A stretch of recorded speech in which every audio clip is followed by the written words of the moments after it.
Selamat datang pada pembinaan Soft Skill Mahasiswa Baru UNY tahun 2020. Pada materi ini, kita akan membahas tentang praktik manajemen waktu. Secara sederhana, manajemen waktu adalah proses perencanaan dan pengendalian secara sadar terhadap waktu untuk meningkatkan efektivitas, efisiensi, dan produktivitas. Terdapat 3 hal penting untuk manajemen waktu. Pertama, karena waktu yang tidak bisa diulang, maka waktu harus dikelola. Karena kita tidak mungkin memutar mundur waktu. Kita hanya bisa memperbaiki kesalahan-kesalahan yang terjadi di masa lampau.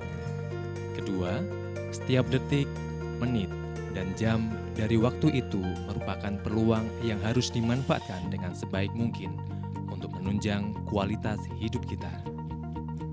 Dan yang ketiga, karena ada pepatah, waktu itu ibarat pedang.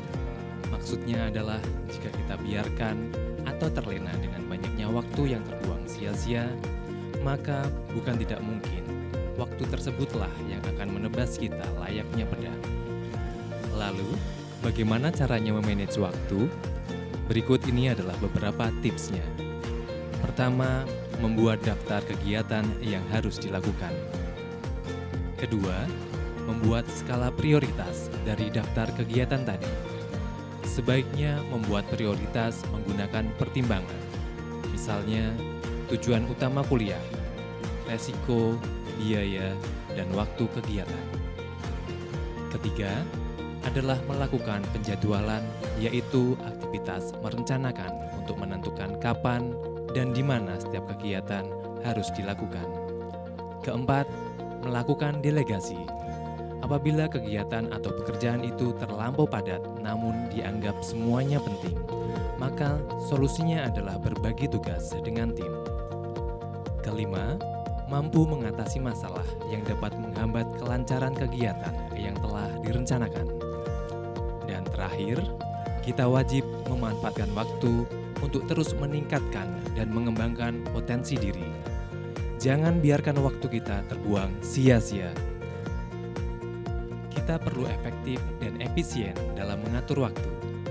Manajemen waktu yang efektif adalah kemampuan mengevaluasi jumlah pekerjaan atau kegiatan, memilih yang paling penting untuk diselesaikan, dan segera menyelesaikannya.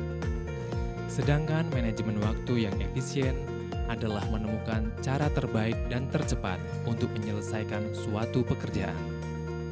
Kemudian, ada beberapa hal yang kita perlukan agar bisa mengelola waktu dengan baik.